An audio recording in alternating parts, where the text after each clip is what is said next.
In Kyiv, a political storm is brewing, one that stretches far beyond Ukraine's borders and deep into the power corridors of Washington and Europe. According to former Ukrainian Prime Minister Mykola Azarov, recent arrests of ministers and the targeting of businessmen Timur Mendich by Ukraine's anti-corruption agency were not simply anti-graft measures, but the result of direct American orders.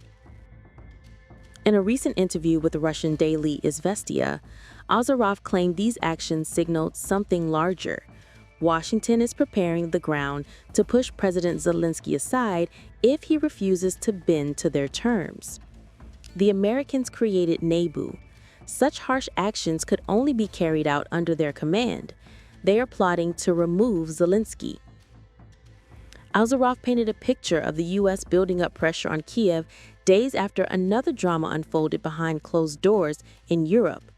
During a confidential crisis call earlier this week, European leaders reportedly warned Zelensky that the United States may be steering Ukraine towards territorial concessions without offering firm security guarantees. A transcript obtained by Der Spiegel revealed a starkly different tone from the public speeches of unity. French President Emmanuel Macron is quoted cautioning there is the possibility the U.S. could betray Ukraine on the issue of territory. Germany's Friedrich Merz warned Zelensky to move extremely carefully, adding, "They're playing games, both with you and with us." This concern was shared across the line. Finland's Alexander Stubb urged, "We must not leave Ukraine alone with these guys." NATO Secretary General Mark Rutte agreed, "We must protect Volodymyr." For Europe, the fear is clear. Washington may strike a settlement acceptable to Moscow, but disastrous for Kyiv.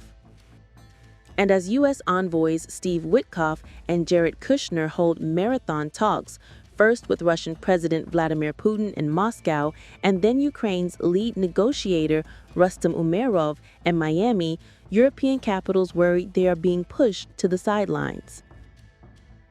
Leaked calls suggested Italian Prime Minister Giorgia Meloni reportedly opposed bringing the U.S. envoys to Brussels. Stubb pushed back, insisting Europe must get inside the talks. But the envoys returned to the U.S. without meeting a single European leader. Meanwhile, Azarov insisted peace is impossible with the current Ukrainian leadership, hinting at leaders like Zelensky who vowed never to compromise on territory or sovereignty. And as fresh rumors swirl of American pressure, European distrust, and private warnings to Zelensky, one question rises above the rest. Is the future of Ukraine being negotiated without Ukraine? By allies who no longer trust each other?